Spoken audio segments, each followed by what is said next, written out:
Olá, boa noite. Sejam todos muito bem-vindos. Boa noite, Francisco. Boa noite, Raionil. Peço que vocês deem um retorno para a gente, se estão nos ouvindo bem.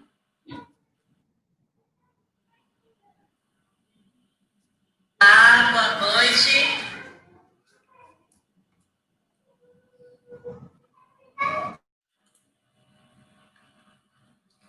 Bom, boa noite a todos que já estão aí nos aguardando. Queria dar boas-vindas aos nossos convidados, Eduardo Martins, que é presidente da Fundação Cearense de Meteorologia e Recursos Hídricos, a FUNSEMI, e também é professor da Universidade Federal do Ceará, UFC.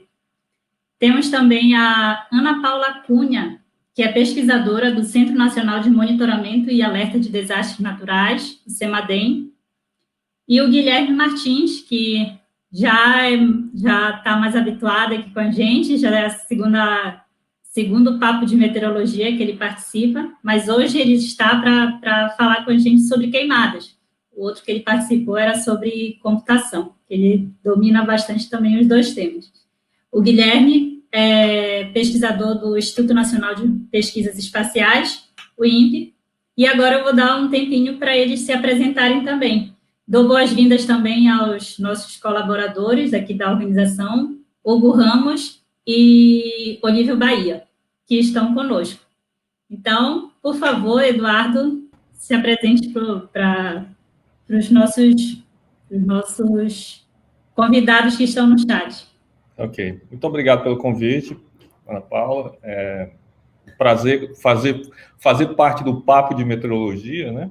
Eu aceitei exatamente porque era um papo de meteorologia, não de meteorologista, porque eu não sou, eu sou hidrólogo, mas gosto muito da área, né? Porque eu vejo que a área ela pode prover informação que é relevante para o Estado, né? E por conta disso, toda a minha linha de pesquisa, desde que eu entrei na FUNSEMI, foi focada em encontrar maneiras, né? Necessariamente não quantitativas, às vezes até de forma qualitativa, de usar a informação em processo de decisão, mais focado na questão de água, porque essa é minha área mãe, né? Mas também na área de agricultura. Então, é um prazer muito grande, né? Minha formação, apesar de ser hidrólogo de formação, mestrado e doutorado nessa área, né? A meteorologia vem me acompanhando desde que eu entrei na FUNSEMI em 1993, né? Então, já tenho uma boa estrada acompanhando a evolução da área aqui na região Nordeste e no país, né? E podendo interagir com profissionais de outros centros nacionais e internacionais para buscar novas soluções, metodologias que podem ser aplicadas aqui na nossa região. Legal. Obrigada por aceitar o convite, Eduardo. Ana Paula, por favor, se apresente. Olá, boa noite a todos. Também gostaria de agradecer a Ana Paula, né, pelo convite para participar dessa conversa também, junto com os nossos colegas, o Eduardo e também o Guilherme. Bom, eu sou física, eu fiz meu mestrado e meu doutorado em meteorologia no INPE, então também não sou meteorologista, finjo que sou, mas não sou. Mas eu tenho trabalhado com semiárido aliás, minha vida acadêmica desde sempre, desde a iniciação científica, desde 2001, e desde então tenho trabalhado bastante com as questões de semiárido e no CEMADEM, né, agora trabalhando com questões de seca também fora do semiárido, né, trabalhando com monitoramento e desenvolvimento de pesquisa relacionada a secas para todo o Brasil. Obrigada, Ana. Guilherme, por favor. Olá, boa noite a todos. Também agradeço o convite da Ana Paula em participar de mais uma vez aí uma conversa com um papo de meteorologia. Eu sou meteorologista, né? Fiz o meu mestrado em meteorologia e doutorado no INPE, em Ciência do Sistema Terrestre. E atualmente eu trabalho no programa de monitoramento de queimadas do INPE. Eu entrei no programa em julho de 2016 e desde então eu venho trabalhando com essa temática, né, das queimadas, dando suporte juntamente com outros colegas para o pessoal do Prêmio Fogo, a Polícia Ambiental, a Defesa Civil, e a gente atua principalmente em fornecer essas informações para mitigação e até mesmo o próprio combate ao incêndio. E muitas pessoas utilizam as informações que nós geramos, né? Então, assim, dentro do escopo do programa Queimadas, eu estou mais na parte da meteorologia propriamente dita e na parte de desenvolvimento de produtos, né, que vão auxiliar o combate aos incêndios. Então, agradeço o convite. Obrigada, Guilherme. Boa noite. O pessoal que está aqui já entraram nos assistindo: André, Ana, Lidiane, Washington, Edis, Fernando, Paloma. Os contatos que vocês podem encontrar nossos convidados, eles estão aqui na descrição do vídeo, então fiquem à vontade caso vocês queiram entrar em contato depois com os participantes dessa edição. Bom, para começar, eu gostaria de fazer uma pergunta relacionada à seca para o Eduardo e para a Ana. A seca é um fenômeno que causa diversos impactos no Brasil, de várias regiões, né, principalmente na região Nordeste. Então, eu gostaria de saber de vocês como que vem sendo feito esse acompanhamento das secas, tanto para o Nordeste quanto para outras regiões. Por favor, Eduardo. Posso usar 1 hora para contar a história, não? Pode, fica à vontade.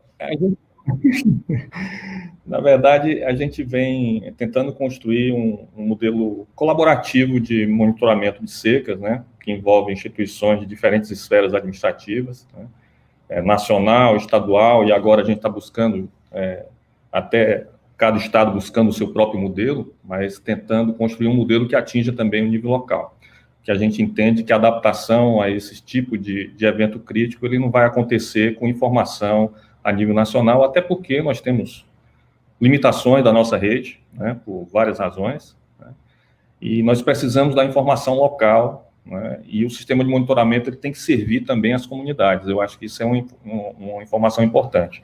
Não é simplesmente uma informação do sistema de monitoramento para a comunidade, mas da comunidade para o sistema de monitoramento. Tem que haver uma troca, e a nossa grande agenda agora é construir esse sistema de informação que ele de 2 mãos, né? A informação chega ao local e do local chega ao regional, estadual, nacional, de alguma forma. Existem várias iniciativas nesse sentido. Eu acho que não existe modelo certo ou errado. Eu acho que existem modelos que devem conversar entre si, existem instituições que devem colaborar entre si nos diferentes níveis, né? E a gente está buscando isso em parceria com a academia, instituições nacionais, instituições locais, instituições do terceiro setor, né? Então, estamos abertos a qualquer tipo de colaboração, entendendo que é um fenômeno muito complexo, né? Que a gente não consegue, de toda forma, capturar todas as suas características com as informações que a gente tem à mão. Até porque a gente tenta monitorar a seca usando informação de um monitoramento climático. Da mesma forma como a gente tenta prever seca, né? A gente tenta prever seca com informações do sistema de previsão climática. Mas, na verdade, nós não estamos prevendo seca. Nós tentamos capturar características do fenômeno, que é super complexo, né? A partir de um monitoramento que já estava ali, já estava à mão, né? Então, a gente está usando o que a gente tem à nossa disposição para fazer esse monitoramento e essa previsão. Um sistema de alerta precoce com as informações que nós temos à mão, mas que eu acho que a gente tem, juntamente com o nível local e com instituições que conseguem ver, além das dimensões físicas, uma oportunidade de construir um monitoramento que realmente consiga alcançar uma dimensão que o fenômeno realmente precisa. Interessante. Obrigada, Eduardo. Ana, como que vocês fazem o monitoramento no CEMADEM? É mais ou menos parecido com o que fazem na FUNSEM? Como que é? Bom, como você falou, né, a seca ela é um fenômeno natural, né, que pode causar impactos em qualquer região do Brasil, e assim como movimento de massa, inundação, enchentes, a seca também é uma tipologia de desastre natural, né, e por essa razão também faz parte do escopo das atividades do CEMADEM fazer o monitoramento dessa tipologia de desastre, né, o fenômeno natural que pode causar um desastre, né, que é o desastre relacionado aos impactos. Bom, eu gostaria de destacar que, como unidade de pesquisa, o nosso monitoramento operacional, ele é respaldado pela pesquisa, né, pesquisa-operação, o que significa que nosso sistema, ele está em constante aprimoramento. Então, seja porque surgiu dados de um novo sensor, ou porque identificamos um conjunto de precipitação que a gente julga, né, mais acurado, ou mesmo um novo índice de seca, ou até mesmo uma nova abordagem do conceito de risco de seca, né.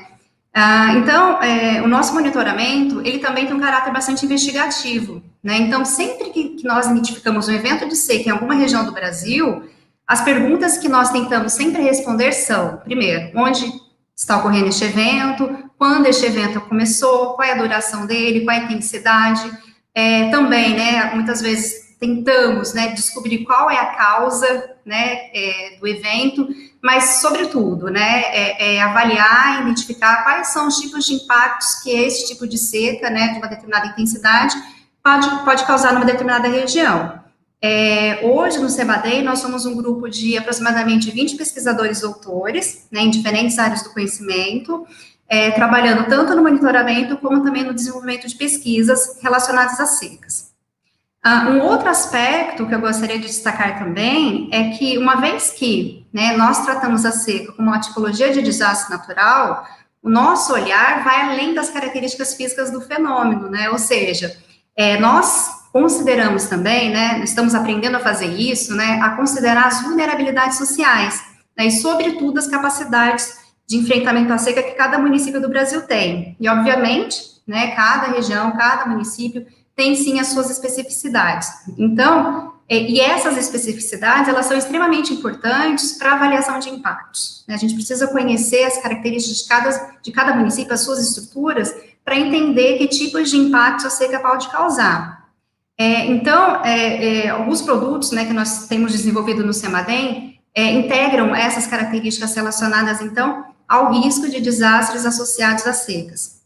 Um exemplo disso, bem prático, né, é um produto que nós chamamos de risco de seca na agricultura familiar. É um produto que nós geramos mensalmente, a gente começou a gerar ele no final de 2019. Esse produto, além de incluir, então, os índices tradicionais de seca, né, chuva, SPI, índices de vegetação, umidade do solo, nós consideramos também, por exemplo, os calendários de plantio de cada um dos municípios do Brasil, né. Além disso, a gente considera também, tenta, né, incluir também informações como, por exemplo, como é a dependência socioeconômica da produção familiar de um município, né? Além disso, uso ou não irrigação, né, entre outras variáveis que nos ajudam, então, a caracterizar os diferentes sistemas de agricultura familiar dos municípios do Brasil. Então, o nosso principal objetivo é identificar quais são os municípios, por exemplo, com esse produto, né, quais são os municípios cujos estabelecimentos de agricultura familiar, eles podem ser mais ou menos impactados, dado um determinado evento de seca. Então, com essa visão de seca que temos, né, no contexto de desastres, nós realizamos o monitoramento e publicamos mensalmente, né, os resultados no website do CEMADEM, e também realizamos a nossa reunião de avaliação e previsão de impactos em atividades estratégicas no Brasil, que, inclusive, né, a próxima reunião vai acontecer nessa próxima segunda-feira, e já aproveito para convidar todo mundo para participar. E é isso. Isso mesmo, você estava falando, eu já estava pensando em complementar, se você não falasse, e fazer a divulgação, que é na próxima segunda, temos a reunião de impacto. Bom, Guilherme, a gente sabe, como a gente já falaram, a gente sabe que a seca causa diversos impactos. Dentre eles, a seca pode favorecer a ocorrência de queimadas. Gostaria que você falasse um pouco para o nosso público e para a gente também, né? Como que era feito anteriormente o monitoramento de queimadas e como que é feito atualmente? Seu microfone está no mudo. O monitoramento de queimadas utiliza como principal ferramenta os satélites, né? Antigamente, tinha os satélites que tinham uma baixa resolução, tanto espacial como temporal, E hoje nós temos principalmente os satélites da ordem aí de metros, em que você consegue captar pequenas linhas de frente de fogo, né? Então, o que nós temos hoje é o monitoramento via satélite, com a evolução dos satélites, seja de órbita polar, os satélites de órbita geoestacionária, e os diferentes sensores, né? Então, só para deixar claro, às vezes as pessoas perguntam, né? O satélite ele não enxerga o fogo, né? Então, o material o material combustível que está sendo queimado, ele emite uma energia dentro do espectro eletromagnético. Você tem lá uma faixa que o satélite enxerga e com isso ele consegue identificar que no determinado ponto de latitude e longitude da superfície terrestre você tem ali um foco de queimada, por exemplo, né? Então, isso dentro do INPE começou com uma parceria, né, do INPE com a NASA em 1985, né, quando tiveram os primeiros sobrevoos sobre a Amazônia, aí entrou em operação em 1987, né, que foram, essa parceria continuou com o INPE, né, entre o INPE e a NASA, e a partir disso começou um monitoramento mais, com uma maior frequência, né, das atividades de queimadas no Brasil como um todo e também na América do Sul, que o INPE não se restringe apenas ao Brasil, mas também à América do Sul.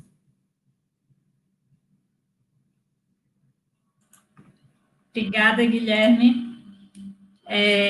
Voltando a falar um pouco sobre as secas, Eduardo, os produtos apresentados pelo monitor de seca servem de suporte para o processo de tomada de decisão nos diversos setores da sociedade, econômicos e ambientais. Quais são os principais elementos que contribuem para o correto diagnóstico da seca? Bom, antes de mais nada, eu enfatizo sempre o envolvimento das instituições locais e nacionais. Eu acho que isso é muito importante em todo o processo. Por quê? Porque a gente coloca todo mundo no mesmo nível de alerta, né? Força os estados e a União se debruçarem sobre os dados de forma sistemática, né? Então, a gente vai analisando aqueles dados e, ao mesmo tempo, antecipando uma seca que está se formando, né? Que é um processo lento. Então, isso, para mim, a formação mais importante, é a gente colocar todo mundo em alerta sobre algo que está se formando, né, que vem de maneira lenta, né, sorrateira, e quando a gente vê, os impactos já estão lá. Como é que isso chegou aqui, né? A gente sempre vê histórias no passado de surpresas, digamos assim, que, na verdade, se tivesse um monitoramento sistemático, compartilhado, a gente não teria essa surpresa, né?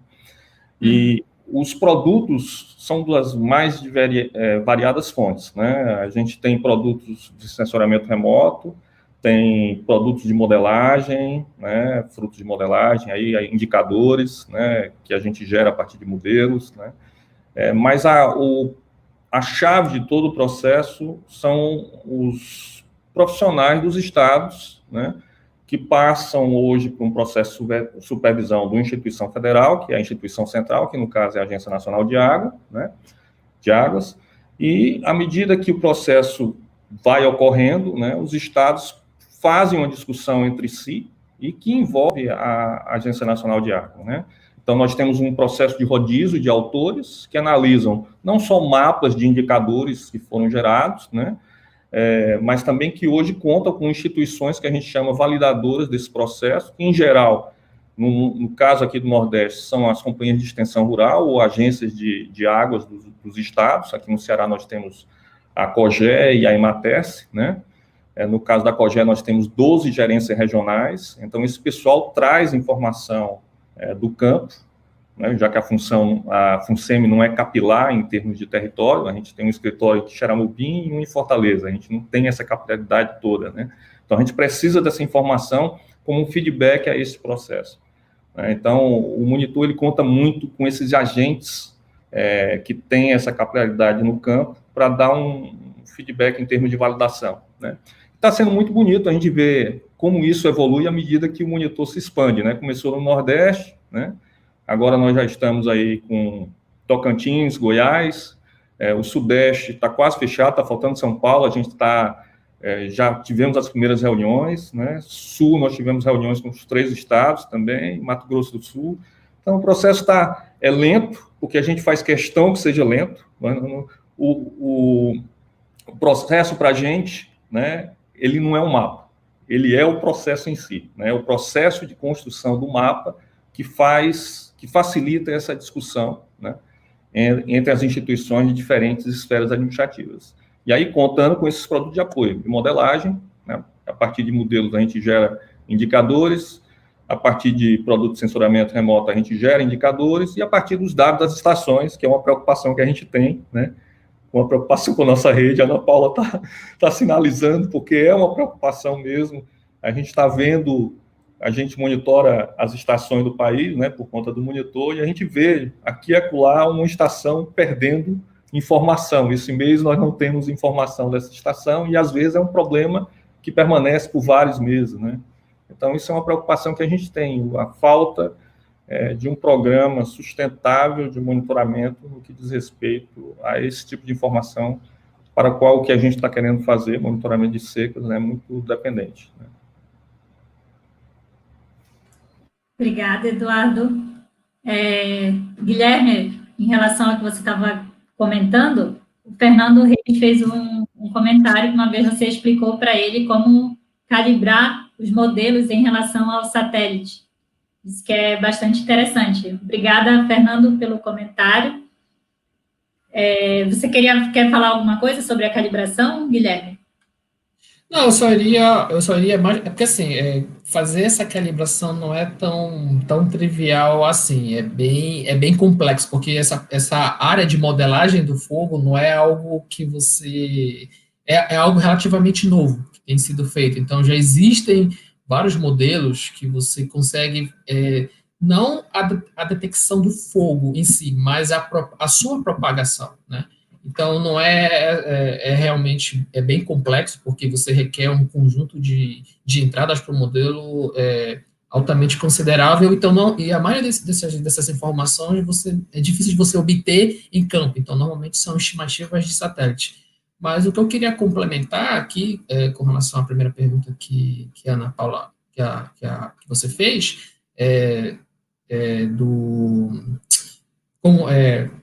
como é que é a sua pergunta, sua primeira pergunta peraí, Paula, como é que era feito o monitoramento, né, das queimadas inicialmente?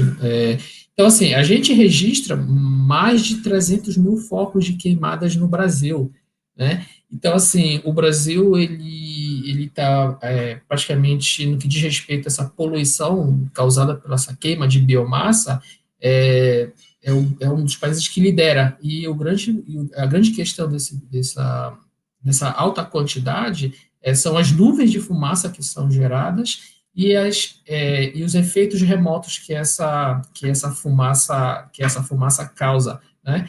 E só para fechar aqui, no site do programa Queimadas do INPE, as pessoas, às vezes, acessam o site e elas ficam um pouco na dúvida no que tipo de satélite utilizar.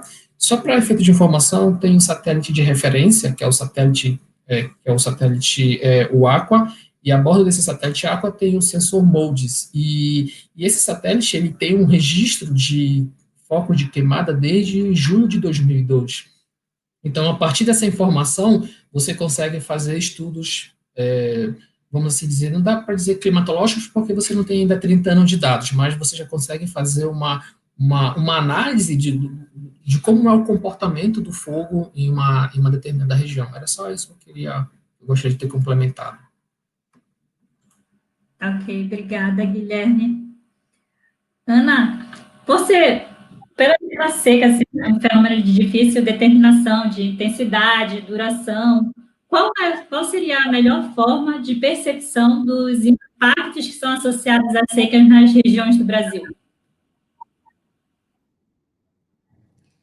Bom, nós nos fundamentamos, né, no CEMADEM, nos eixos de um sistema de alerta, né? Quais são esses eixos, né? Qualquer que seja a tipologia de desastre. Primeiro, conhecimento do risco. Segundo, monitoramento e alerta. Depois, comunicação. E, por último, capacidade de resposta. As nossas atividades de monitoramento e pesquisa no CEMADEM, elas estão alocadas principalmente nos 3 primeiros eixos, né? A percepção dos impactos, ela está bastante associada à percepção do risco, né, do risco de seca, e conhecer o risco de seca, principalmente para um país continental como é o Brasil, né, é algo bastante complexo. Lembrando, né, que o risco de desastres, né, no caso associados à seca, ele é um produto da interação entre a exposição à ameaça natural, né, que no caso é o déficit hídrico, né, a falta de chuva, e as vulnerabilidades socioeconômicas e ambientais que estão associadas a este evento. Em termos gerais, a vulnerabilidade ela é conceituada com potencial de sofrer impacto. Então, o conhecimento dos potenciais impactos que a seca pode causar nas diferentes regiões do Brasil requer o conhecimento que é construído, né, tem que ser construído através do entendimento integrado da ameaça física e das vulnerabilidades e capacidades. Então, a partir dessa integração, nós podemos identificar, então, quais são os potenciais impactos, né, que um determinado evento de seca, com uma determinada intensidade e duração, ele pode causar numa região. Então, o mesmo déficit de precipitação, né, ou mesmo, né, uma seca de mesma intensidade, ela pode causar impactos completamente diferentes nas regiões do Brasil, dependendo principalmente de onde ocorre, né, dos tipos de vegetação daquela região, dos tipos de solo, dos tipos de usos da água, das infraestruturas, né, tanto para fins agrícolas como também de abastecimento. Então, devido à expansão territorial do Brasil, é necessário utilizar métodos de avaliação de impactos que considerem essas diferentes características, né, das diferentes regiões do Brasil. E o primeiro passo para isso o primeiro eixo do sistema de alerta, que é o conhecimento do risco, né, que é o que nós também temos caminhado, né, para tentar avançar no conhecimentos sobre os riscos, diferentes tipos de risco, né, em relação a diferentes tipos de impactos que a seca pode causar no Brasil. Obrigada, Ana. Eduardo, tem alguma região que atualmente esteja assim muito crítica em relação à seca? Seu microfone está no mudo. Sorry.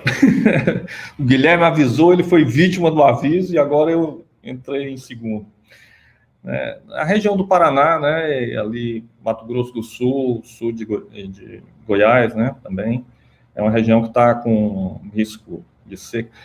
Mas, assim, eu queria tocar, já que é um bate-papo, né, tocar uma bola aqui com a Ana Paula, essa questão da especificidade do processo de tomada de decisão, olhando o monitoramento que a gente faz de seca, né?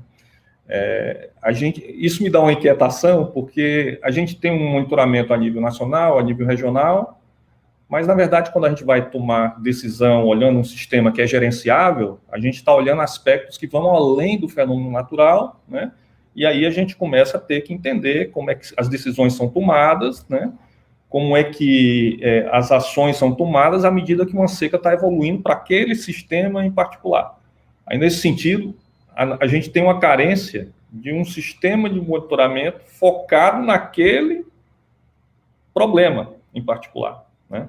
Não é mais o sistema de monitoramento que nós estamos falando aqui, né? É algo relacionado a um plano de contingência de resposta às secas, né, para aquele sistema gerenciável. Aí, nesse sentido, cada sistema gerenciável, seja o abastecimento urbano aqui de Fortaleza, seja um sistema de reservatórios, né, vai ter que ter o seu, né, plano de contingência para secas, né? Então, só para dar uma dimensão do nível de complexidade que nós temos que lidar, né?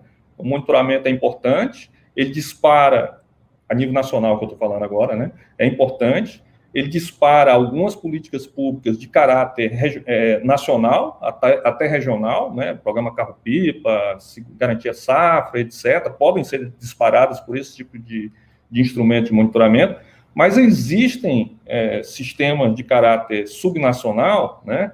E alguns a nível local, que precisam um monitoramento específico e um tratamento totalmente diferente do que a gente está se propondo a fazer quando a gente faz esse monitoramento a nível nacional, regional. Então, essa questão de gerenciamento de seca, ela exige um sistema policêntrico de tomada de decisão e tem que conversar entre si. E a minha grande frustração é fazer, encontrar maneiras de como fazer esses diferentes centros de decisão conversarem entre si, né? Nível local com o Estado com o nacional e assim por diante. Então, é uma preocupação que eu queria saber aí da Ana Paula, né? Se essas preocupações também estão na agenda de vocês, porque eu acho que é importante esse diálogo, né, entre as instituições para a gente ver como a gente pode juntar esforços nessa direção, né? O problema é complexo, ninguém vai resolver verticalmente, a União decidindo, olha, vai ser assim e acabou, né? Porque a adaptação se dá em nível local, né? A adaptação, as ações, elas ocorrem em nível local. Ocorrendo em nível local, a informação que a gente provê a nível nacional, para a maioria dos sistemas locais, ela não vai ser suficiente, né? Ela indica um caráter regional ou estadual, mas a nível local nós precisamos de informação mais detalhada e entender melhor, como a Ana Paula falou, as vulnerabilidades, né, de cada comunidade, de cada sistema privado, né, sistema público, né, que a gente queira ter um protocolo de ações de resposta para mitigar os efeitos de uma seca.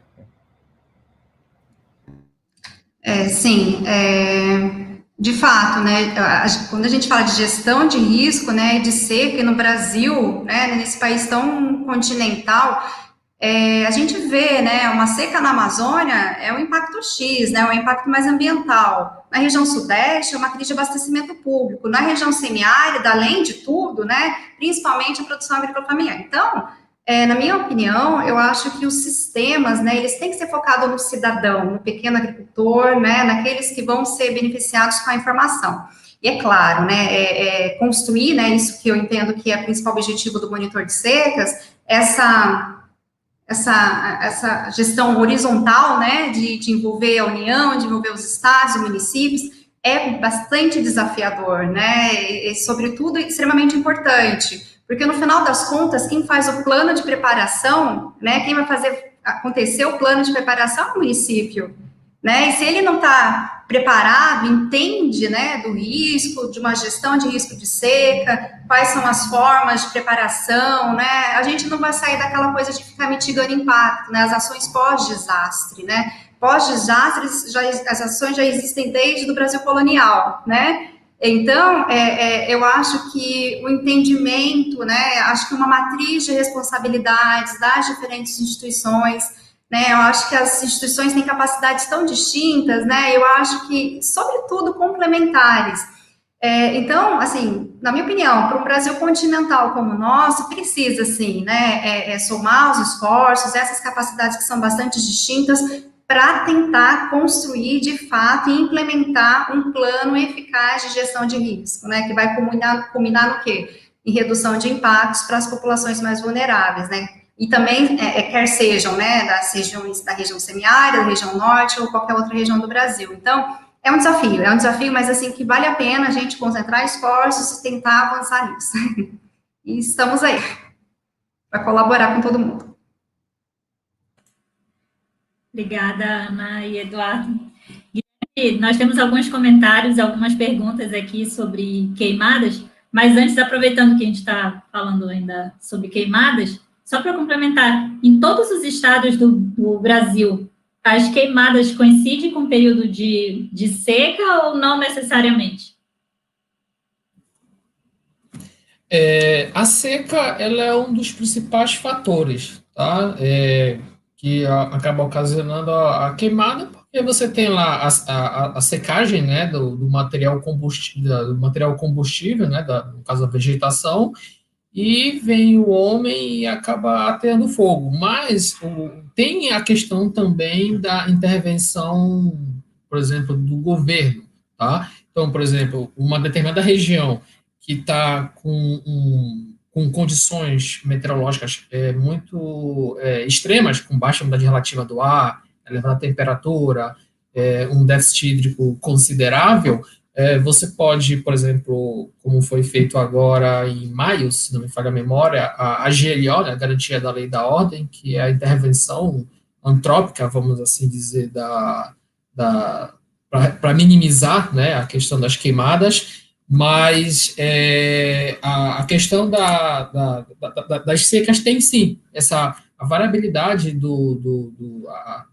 o movimento sazonal, né, dos sistemas que causam precipitação no Brasil, eles influenciam, sim, e as queimadas coincidem, né? Se nós olharmos, por exemplo, os mapas de queimadas, a maioria das queimadas que ocorrem no Brasil, elas ocorrem no período seco, né? Ali, julho, agosto, com um ápice na maioria dos estados em setembro, né? Então, no caso do programa Queimadas, nós temos diferentes produtos em que nós fazemos o monitoramento, né? Entre eles o risco de fogo, ele informa o quão propícia a vegetação ela está para ter uma queimada do ponto de vista meteorológico, né? Porque ela só considera variáveis meteorológicas, ela não leva em consideração a questão da propagação, ela só diz que naquele determinado ponto, de acordo com o tipo de mapa, tipo de cobertura e mapa do tipo de vegetação, vamos assim dizer, e a combinação de variáveis meteorológicas, você tem ali não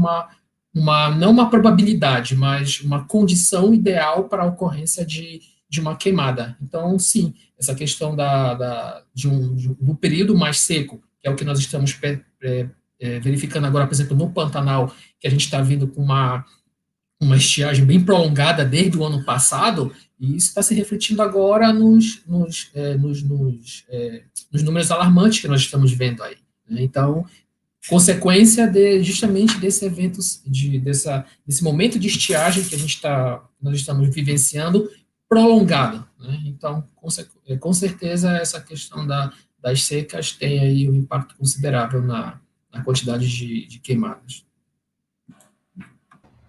Só um comentário ao que o Guilherme falou, né? O nosso período de queimadas é exatamente no período seco, né? Período seco, segundo semestre, a ausência de chuvas, né? Não estou falando de seca propriamente dita, embora esteja relacionado, né? Eu posso fazer um comentário aqui, porque estão me cobrando aqui do concurso da FUNSEMI. Não é um bate-papo, então...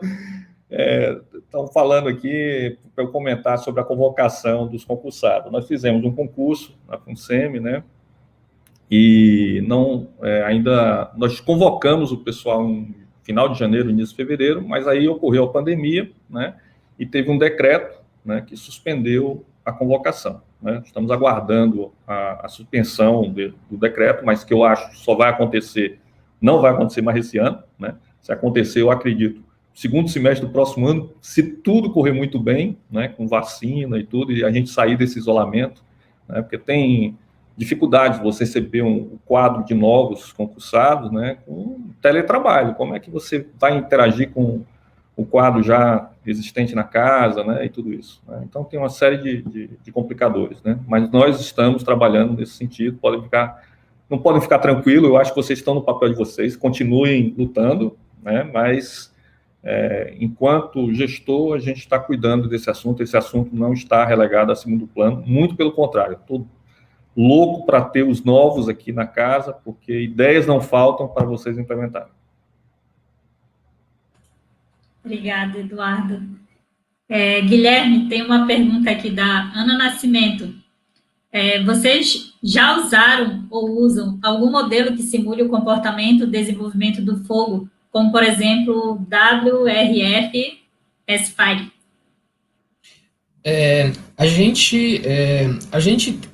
Nós participamos de um projeto chamado FIP Cerrado, né, e tem o pessoal da UFMG, da Federal de Minas Gerais, eles estão desenvolvendo um modelo de propagação de fogo, tá? Então, nós geramos essas informações e, em parceria com o pessoal da UFMG, eles estão sendo os responsáveis por esse modelo. Então, nós, dentro do programa Queimadas, nós não fazemos uso, né, de um modelo de propagação de fogo, porque nós estamos mais preocupados em saber se um determinado local ele estará suscetível ou não ao início de uma queimada. Só para complementar, o Fernando fez um comentário lá sobre a questão da calibração dos modelos lá. O que eu lembrei aqui é que nós fazemos uso de drones, tá? Então, dentro da área do INPE, a gente simula como se fosse uma queimada, mas assim, numa área bem limitada. Então, normalmente, 10 por 10 metros, a gente posiciona o drone justamente sobre uma determinada altura. Como a gente sabe a hora que o satélite vai passar, então a gente identifica vamos dizer, essa energia que foi emitida por esse fogo, vamos assim dizer, e a gente procura ver quais os satélites conseguiram identificar. Então, era o questionamento, esse foi o ponto que o Fernando levantou. Então, hoje nós fazemos uso de drone. Já fomos para alguns experimentos de campo, então a gente leva o drone, o drone ele tem uma câmera termal, então a gente consegue estimar diferentes parâmetros a partir dessa câmera termal. E eu queria saber, Paulo, se eu posso só colocar aqui um vídeo que ele tem alguns segundos só para as pessoas verem como é que funciona. Deixa eu ver aqui. Claro.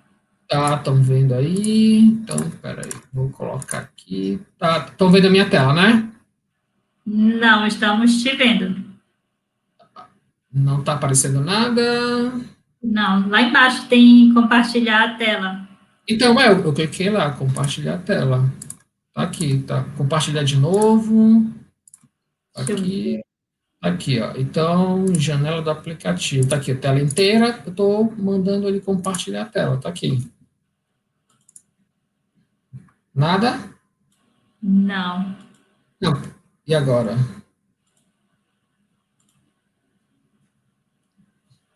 Nada?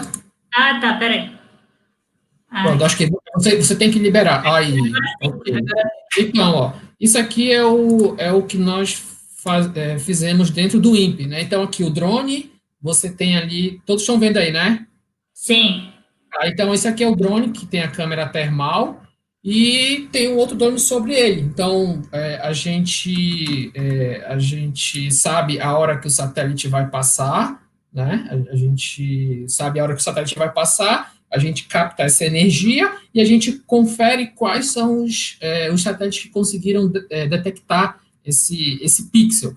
E aí, a partir disso, a gente faz correções, né? Então, era isso que eu gostaria de ter, que eu queria ter mostrado para vocês. Então, hoje, o uso do drone tem sido super importante para a validação de alguns produtos que nós temos dentro do programa Queimadas. Legal, Guilherme. Eu não sei se isso respondeu o questionamento do Frank de Souza. Ele fala assim que o Aqua MT, não sei se eu estou falando correto. É o Aqua, é o satélite Aqua, né? Ele de fato, ele é indicado, tá? Por ele ser um satélite de órbita polar, ele tem uma revisita 2 vezes no mesmo local. Então, a diferença dele é que, em relação ao satélite de órbita geoestacionária, no que diz respeito à resolução. Enquanto esses satélites de órbita polar, no caso do Aqua, ele consegue pegar uma frente de fogo de 1 quilômetro, o satélite de órbita geoestacionária você precisaria ter uma área de 4 quilômetros. Então, aí tem a ver com a questão da área que está sendo queimada. Então, se for uma queimada pequena, o satélite geoestacionário não pega.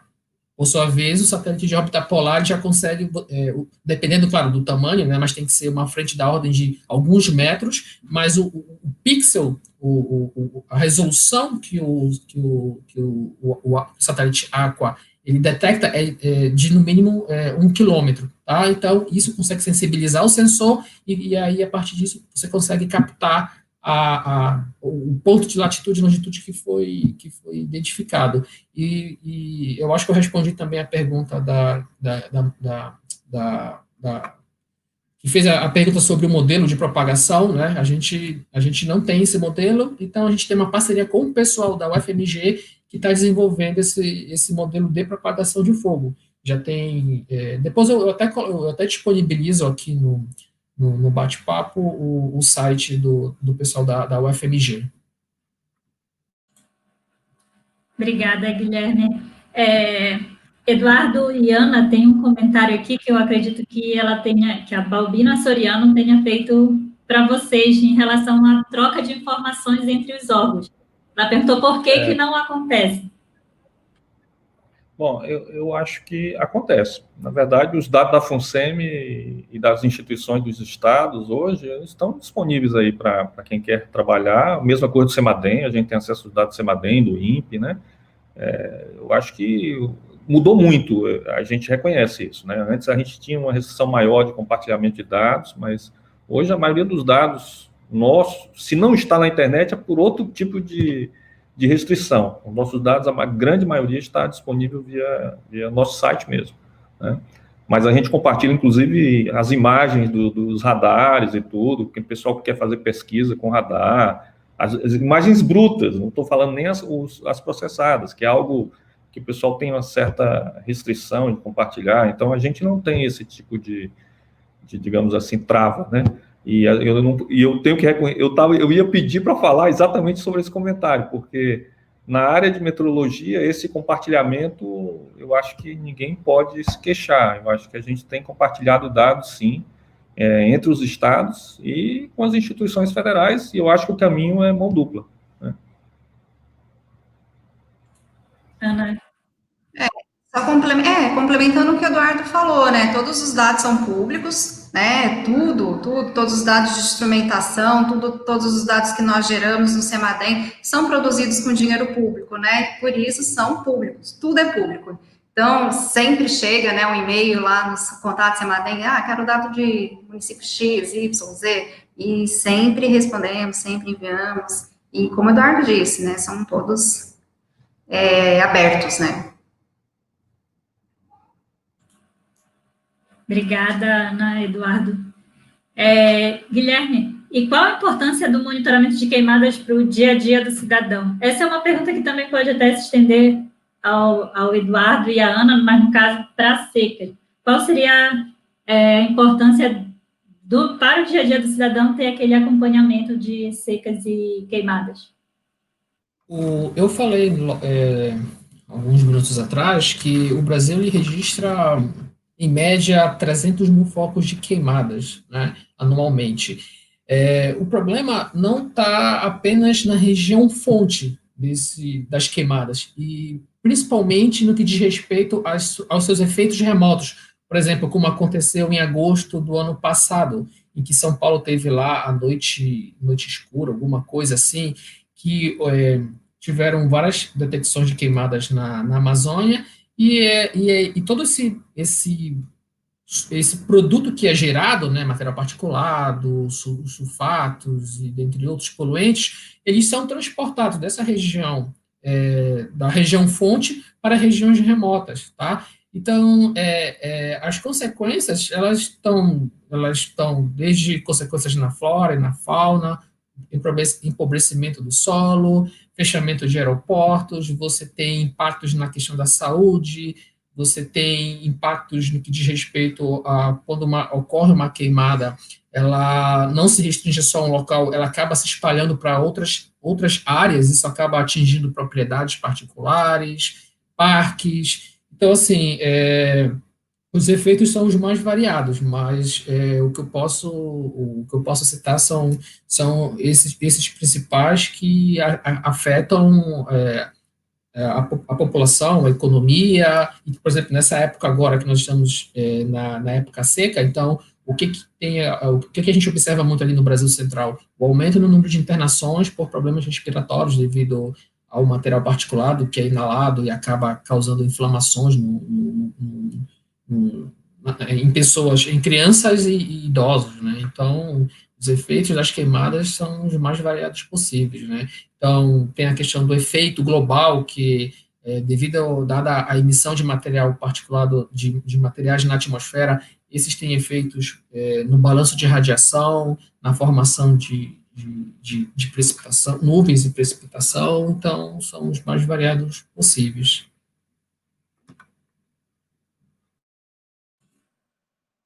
Obrigada, Guilherme. Antes da Ana e do Eduardo comentarem essa pergunta também que eu fiz no sentido de queimadas, tem uma pergunta aqui para o Eduardo, que é do João Batista. Ele fala assim: professor Eduardo, o monitor de secas é intimamente ligado ao conhecimento de quem vivencia a seca. Por exemplo, a validação dos mapas. Qual o potencial de usar a lógica FUSI, ou FUSI, na metodologia utilizada atualmente? Olha, em termos de pesquisa, tudo é muito interessante, mas o foco do monitor é o processo em si, né, da construção do mapa. A ciência por trás é importante, é por isso que a gente tem as parcerias com as universidades, mas o foco nosso, das instituições que estão tocando operacionalmente, é fortalecer esse processo de colaboração entre as instituições. Claro que ninguém vai fazer algo que tecnicamente é questionável, né, mas assim, o nosso foco é a engenharia institucional, porque às vezes a gente fica muito preso à questão técnica e esquece que tem valores que fogem à dimensão técnica, né, que devem ser incorporados a esse processo de monitoramento. Né, componente social, componente institucional, que é muito importante para a gente, né. Então, a gente foca mesmo no processo. É claro que pode, lógica fuzzy, pode usar aprendizado de máquina, quando a gente vê uma série maior de mapa, né. Tudo isso dá para a gente pensar em soluções científicas, né, para usar essas técnicas, mas o nosso foco hoje é no processo, né, de como fortalecer as instituições, a colaboração entre as instituições que fazem parte desse processo. Obrigada, Eduardo. Tem uma pergunta também do Washington Correia Filho, que é tanto ou para o Eduardo ou para a Ana Paula, em relação ao monitoramento de secas. Qual seria o método que ambos utilizam que consideram eficaz para predição ou detecção? Bom, Ana Paula, você quer falar e depois eu falo, só por... Posso? Bom, eu tinha mencionado, né, já no início do papo, né, que, na verdade, a gente não faz previsão de seca, né, a gente usa a previsão que está aí a postos, né, que é a previsão climática, e tenta caracterizar a seca com informação que a previsão climática gera, com todas as suas limitações, né? E é isso que a gente está fazendo, né? A gente usa a previsão climática, de repente gera um mapa de indicadores, né, de precipitação, um SPI da vida, né, e por aí vai, mas a gente não consegue efetivamente prever a seca, principalmente na escala que a gente precisa, né, que é a escala mais detalhada, né? A gente consegue ter uma ideia de como é que vai ser a estação chuvosa e o que é que isso pode ter feito em termos de início, né, de um período de seca, né, ou até mesmo de intensificação de um período de seca, que foi o que a gente viu de 2012, né, até pouco tempo atrás, né, e isso é algo que a gente tem tentado trabalhar fortemente, né, mas hoje eu vejo mais como uma possibilidade da gente lançar um cenário tendencial de, digamos, de endurecimento da seca, né, de torná-la mais severa, essa seca, ou torná-la mais suave, do que propriamente a gente dizer que está fazendo previsão de seca, né, com base no sistema de previsão climática. Eu acho que ainda não chegou a esse nível, gostaria muito, mas eu acho que a gente ainda não está aí. Eu concordo com o Eduardo, né, na verdade, o que a gente faz, né, é explorar possibilidades de impactos, né, se a gente sabe que a próxima estação chuvosa vai ser afetada, né, é óbvio, né, isso tem aí cercado de incertezas, né, cercado de certeza, então realmente é uma área que falta muito, carece de muitos avanços ainda. O que a gente consegue fazer, né, no âmbito do que eu especificamente trabalho, é o acompanhamento das safras, né, isso de pequeno agricultor, agricultor de sequeiro, né. Então, se a gente está acompanhando ciclos ali, a gente sabe do início do ciclo, a gente sabe que está no período crítico para as principais culturas de subsistência, né, seja milho, feijão, entre outros. E a gente está acompanhando que os indicadores estão mostrando ali, né, um déficit hídrico numa época que não poderia estar ocorrendo. Então, a gente sabe que isso, um mês, né, para frente, né, quando vier a colheita, a gente sabe que pode ter uma queda na produção, né, mas, assim, nesse sentido, né, escala mais curta, é mais fácil da gente tentar inferir algo através de previsões, até mesmo do acompanhamento do status, né, da condição que está, na condição real naquele momento. Então, em termos de seca agrícola, a gente consegue fazer isso, né, dependendo do tipo de cultura, até com mais antecedência. Mas de culturas rápidas, né, tipo feijão, quando a gente viu já foi, né, então a gente faz o acompanhamento, tenta fazer o acompanhamento semanal, né, dos ciclos, mas realmente é uma tarefa bastante complexa, né, difícil, e o impacto, né, eu foco bastante no impacto, né, e o impacto por si, né, é o mais difícil, né, às vezes o município tem uma perda X, o outro tem a mesma perda, né, em termos de produção agrícola familiar, só que um município vai sofrer mais do que o outro, né, dependendo das estruturas que tem o sistema de agricultura familiar desses municípios. Então, modelo, método mais eficaz, na minha opinião, não existe. Eu acho que é a combinação dos métodos, é a mente aberta, né, para novos dados, novos recursos, né, novos conhecimentos, que é o que vai fazer a gente avançar no conhecimento e melhorar também, né, subsidiar aí os planos de preparação para a seca. Obrigada, Ana. Guilherme, tem uma pergunta que é para você, da Tamires Brandão. Obrigada pela participação, Tamires. Ela pergunta se já tem algum aplicativo que mostre as queimadas no Brasil? Tem um site de queimadas do INPE, né? O site de queimada do INPE você pode acessar de um dispositivo móvel, ou você pode acessar também de um computador pessoal. Eu posso fazer uma propaganda aqui do site para mostrar para o pessoal? Assim, eu só vou abrir aqui, compartilhar. Então, aqui, ó, vamos compartilhar de novo a tela. E agora, Paula? Já estamos vendo a tela. Tá, então, isso aqui é o banco de dados do INPE, né? Então, você tem aqui o tipo de satélite que você quer utilizar aqui, né? Aqui eu coloquei todos, você tem o satélite de referência, e você pode, por exemplo, fazer aqui a visualização da distribuição das queimadas, né? Você pode colocar aqui, você pode aplicar filtros de estados, nomes, municípios, você pode colocar aqui o risco de fogo, você pode escolher o satélite que você quiser, o bioma, a janela temporal que você deseja olhar. Então, aqui você tem as informações de queimadas. Se você clicar aqui escolher esse Gzinho aqui do Google, do G, que significa, ele vai dar localização. Então, você tem aqui, nesse município do estado, você tem a localização, o satélite que identificou, né, essa ocorrência de queimada, e algumas informações meteorológicas. Então, você tem o portal do INPE, que além de ter essa informação, tem outras informações, por exemplo, do próprio risco de fogo, em que você tem ali informações sobre a América do Sul, informações meteorológicas, e você pode consultar isso, como mencionei, a partir de um dispositivo móvel ou até mesmo de um computador pessoal. Então, era isso que eu queria mostrar para vocês. Legal, obrigada, Guilherme. Nós temos algumas perguntas aqui da Lidiane Costa. Quais são os possíveis avanços que a Ana e o Eduardo e o Guilherme veem dentro das suas respectivas áreas de atuação?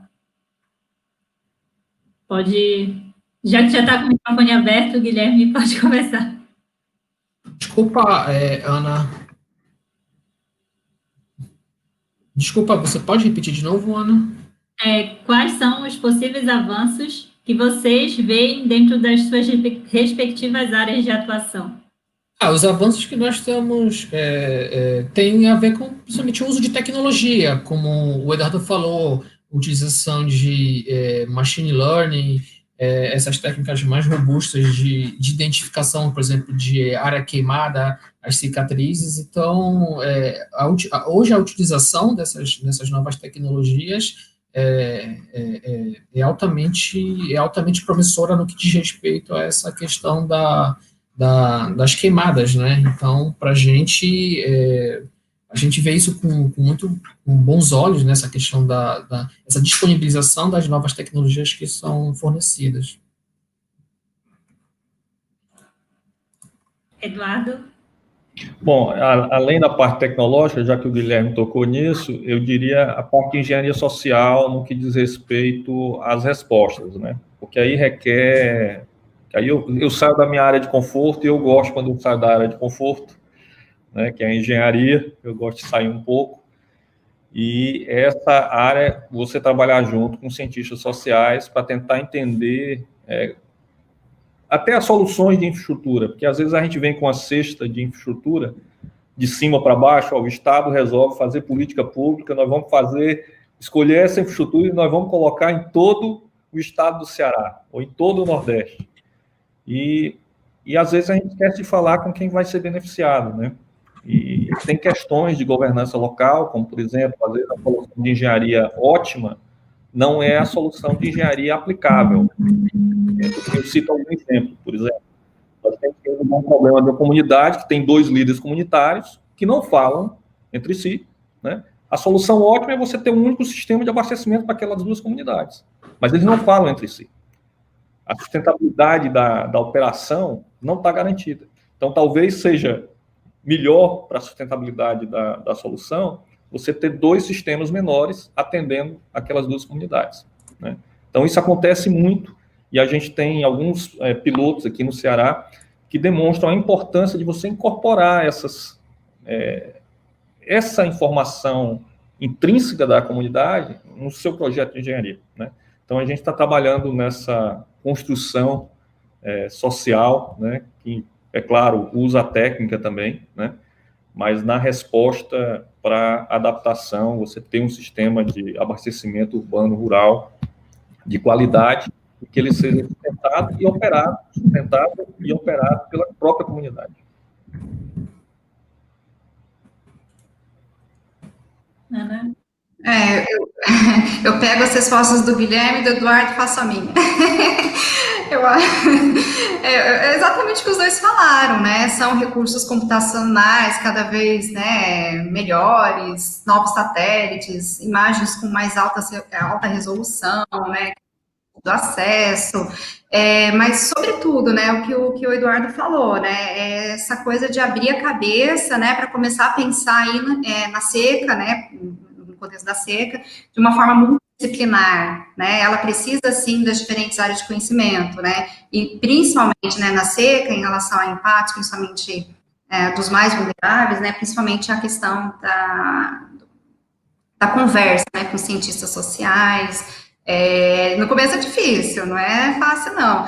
Eu vim de exatas, né, então a minha mente, né, é física, né, e esse primeiro contato, né, com cientistas sociais, nossa, é uma coisa bem difícil, mas a gente vai aprendendo, né, e a gente vê o quanto é importante, né, para a construção do conhecimento, é importante que a gente abra a nossa mente para assimilar conhecimentos de diferentes áreas do conhecimento.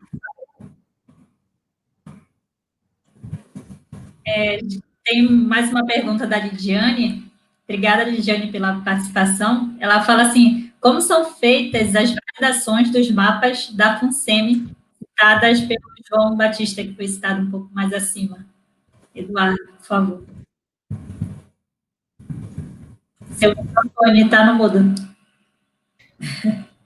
De novo, a informação do dia a dia que você comentou, agora a gente pode usar esse espaço, né, para responder isso, né? Nós temos difundidos das mais diversas formas, né? Criando portais específicos de informação, né? Criando os aplicativos iOS e Android, né? O monitor de secas, ele tem o seu aplicativo, tanto iOS ou Android. Tem um portal que é monitordesecas.ana.gov.br. ANA é a instituição central, ela é que abriga o monitor hoje, né? Mas é um esforço colaborativo. Você vai ver lá, as instituições participam, né? As autoras, validadoras, estão todas lá no site, né? E é um processo bastante intenso, mas bem divertido, né? Esse tipo de solução de comunicação a gente tem utilizado para os produtos da FUNSEMI especificamente também, né? E é impressionante a informação no dia a dia, como ela é demandada, principalmente no período de chuva, né? Nós já chegamos a ter site aqui que caiu, né, por conta da quantidade de acesso, né? E isso é muito bom ver, né? Sinal que a gente tem que melhorar a nossa infraestrutura, porque o usuário está demandando a informação, né? Então, hoje a gente tem se aberto ao mundo das mídias sociais para passar informação boa. Chega de informação ruim, a mídia está cheia disso, né? Mas nós estamos passando boas informações aí, mensagens positivas, né? Para esses momentos que a gente está vivendo agora, né? Tanto informação técnica como informações de discussões que a gente vem promovendo na região, né? A gente falando aqui de impacto de seca, né? Como é tão difícil falar de impacto de seca numa região que a seca gera mais seca, a escassez gera mais escassez. No seguinte sentido, para se precaver da seca do próximo ano, eu construo um pequeno reservatório, né? Então, o pouco que eu tenho no próximo ano vai ficar menos ainda para o restante da população, porque hoje, em algumas regiões, né, nós temos uma densidade muito crítica, né, de reservatórios. Só para vocês terem uma ideia, nós temos mais de 90 mil reservatórios aqui no estado do Ceará, pequenos reservatórios identificados por satélite, né, de alta resolução. O papel do pequeno reservatório ele é super importante, mas algumas bacias nós já temos uma densidade supercrítica. Como é que a gente faz essa informação chegar no usuário, né? Então, aí a gente usa nossos portais de comunicação, bate-papos como esse, para trazer esse tipo de informação, né? Exatamente para a gente ver se aumenta o nível de alerta da população, né, das consequências, né, das soluções que, às vezes, a gente faz sem avaliar os efeitos, né, seja o efeito de caráter regional, até mesmo o efeito de caráter local. Obrigada, Eduardo. Tem uma pergunta do Washington Correia Filho, que é, ainda em relação ao monitoramento, são utilizados apenas dados de estações pluviométricas ou também dados de utilização dos produtos de satélite, de abranger a área remota? A gente usa tudo que está disponível. No caso aqui, eu acredito que o CEMADEM, né, eu acho que a carência de dados é imensa. Então, a informação que estiver disponível, a gente faz uma crítica na informação antes de incorporar o processo, mas ela tendo um nível de qualidade aceitável, ela é incorporada ao processo, né, para o monitoramento. Legal. O mesmo. E só um detalhe, né? É muito importante a gente conhecer como que é a densidade de estações no Brasil, né? Porque a gente vai saber onde, né, que aquele mapa interpolado de dados de chuva, baseado em dados em estações, pode ter mais falha ou não, né? São as regiões onde a gente pode, sim, complementar com informações de sensoriamento remoto, né? E acredito que no monitor também é utilizado e nós também utilizamos, né? Justamente por conta disso, a gente sabe, Centro-Oeste, região Norte, são regiões... Amazônia, bastante... né? Nossa, extremamente, talvez uma das piores, né? Então, essas regiões mais carentes, né, de uma boa densidade de estações, sim, é importante e é preciso complementar com informações de sensoriamento remoto. Obrigada, Ana. E tem uma pergunta do Hugo, que também faz parte da organização do Papo de Meteorologia. Ele disse assim, ambos falam de monitoramento de secas e seus impactos. Na prática, como é feito o monitoramento dos impactos? Existe algum banco de informações sobre a evolução desses impactos? A gente está construindo esse banco, mas eu acredito que esse banco ele tinha que ser um esforço não de uma única instituição, ele tinha que ser um esforço colaborativo, né? Aí vários estados e a União, no sentido da gente ter um único instrumento com qualidade da informação ali posta, né? E com participação da Defesa Civil, né? A Defesa Civil é crucial, o Hugo, não é porque o Hugo foi quem perguntou, mas eu acho que é uma instituição que ela está lá na ponta e a gente precisa, né, do olhar da Defesa Civil nesse processo. Tanto para cheias quanto para secas. Tem o banco de registros de ocorrências, né, do Ministério do Desenvolvimento Regional, né, o S2ID, onde tem, entre outras informações, também informações de impactos de seca, né, o estiagem, né. Inclusive, era uma pergunta que depois eu gostaria de fazer, seca e estiagem, mas depois eu posso fazer.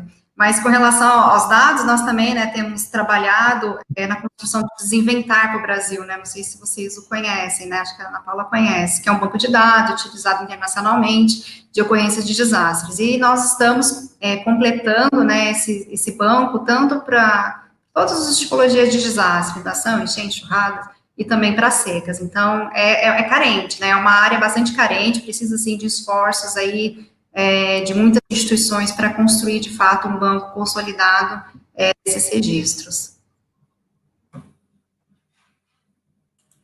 Obrigada, Ana. Tem um comentário do Fábio Santos para o Guilherme, dando parabéns para você por ser técnico e didático ao mesmo tempo. Obrigado. Outro é um comentário também do Washington Correia. Ele fala bem verdade, dados de estações sempre será um grande problema para a meteorologia, visto que a manutenção é cara e tem de ser periódica, algo improvável no Brasil. Bom, Guilherme, uma curiosidade, como que é a distinção entre as queimadas de origem natural e as de origem antrópica? Tem como fazer essa distinção? Sim. No Brasil, a maioria das queimadas ela é de origem antrópica. Para você ter uma ideia, 98% das queimadas que ocorrem no Brasil, elas são de origem antrópica e apenas 2% são por causas naturais. Então, quando você observa pela imagem de satélite, você observa, por exemplo, regiões remotas, regiões de floresta, por exemplo, que não tem nenhum tipo de habitação. Então, são regiões que já são conhecidas, tanto no Brasil como no globo, por exemplo, Portugal, ali na Califórnia, e dependendo das condições meteorológicas extremas, mas você praticamente, por exemplo, na Amazônia, muitas regiões em que você observa queimadas, são regiões que, por exemplo, já tiveram algum tipo de degradação, seja por desmatamento ou qualquer que seja. Então, são regiões que você já consegue identificar que são ou de causas naturais ou causas antrópicas. Então, eu consigo enxergar dessa forma. Então, é mais a região que você tá avaliando.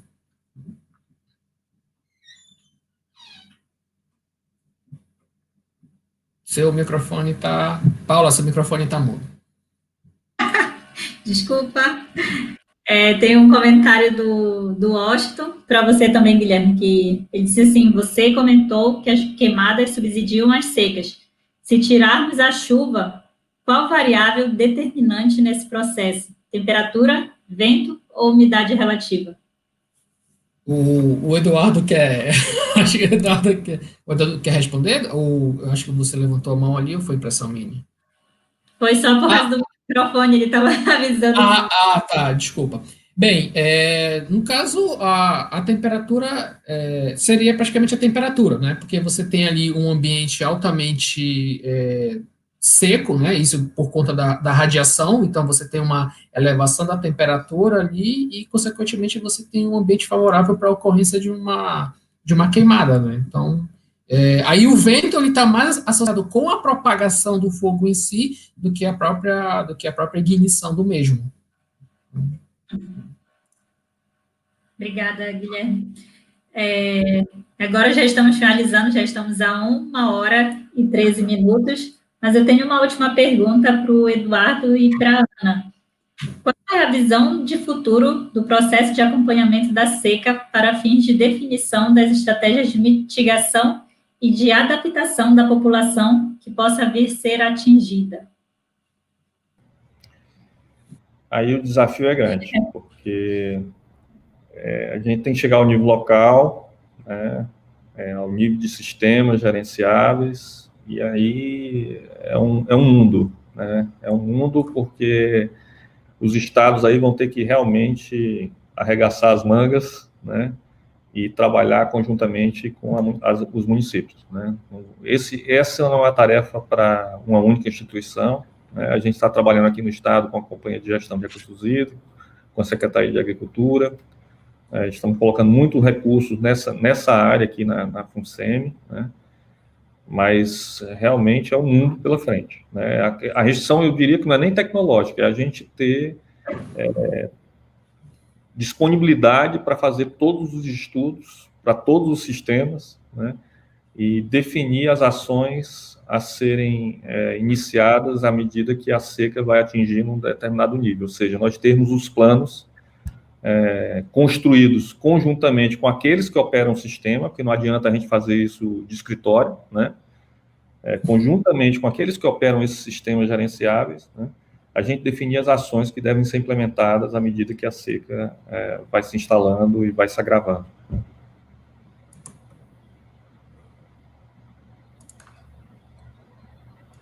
Bom, falando, vou ser um pouco repetitiva, né, mas falando do futuro, né, da gestão de risco de seca no Brasil, eu diria que o conhecimento do risco, né, ele só é aplicado, nós só avançamos, né, na definição desses conceitos, à medida que os conhecimentos técnicos, científicos e também tradicionais, né, que são os locais, eles dialogam em uma combinação de diferentes esforços em prol de um desafio que nós temos em comum como instituição, né, que é o quê? Reduzir as perdas socioeconômicas e ambientais diante de eventos, né, físicos como a seca, que a gente sabe tem se tornado mais recorrente, tem se tornado mais intensa em diferentes regiões do país. E sendo mais pragmática, eu diria que há uma necessidade ainda, né, de se criar uma matriz de responsabilidades para guiar, né, todas essas ações em conhecimento de risco, no monitoramento, em alertas, na comunicação e também das capacidades de resposta, né, e isso pressupõe, então, uma composição, né, sinergética aí de todas as instituições envolvidas, né, sejam as nossas ou tantas outras no Brasil, né, de ensino de pesquisa, que trabalham com essa temática de seca. E assim a gente conseguiria, né, alcançar o pleno funcionamento aí de um sistema de alerta de risco de desastres associados a secas no Brasil. Obrigada, Ana. Bom, pessoal, a nossa conversa está muito agradável, mas nós já passamos um pouco do horário planejado. Ainda tinham mais algumas perguntas aqui no chat, mas nós deixamos aqui na descrição do vídeo o contato dos nossos convidados. Caso alguém queira tirar mais alguma dúvida, entre em contato com eles. Agradeço muito a participação do Dr. Eduardo Martins, doutora Ana Paula Cunha, Dr. Guilherme Martins. Agradeço também a participação de todos que contribuíram aqui com perguntas ou comentários no nosso chat.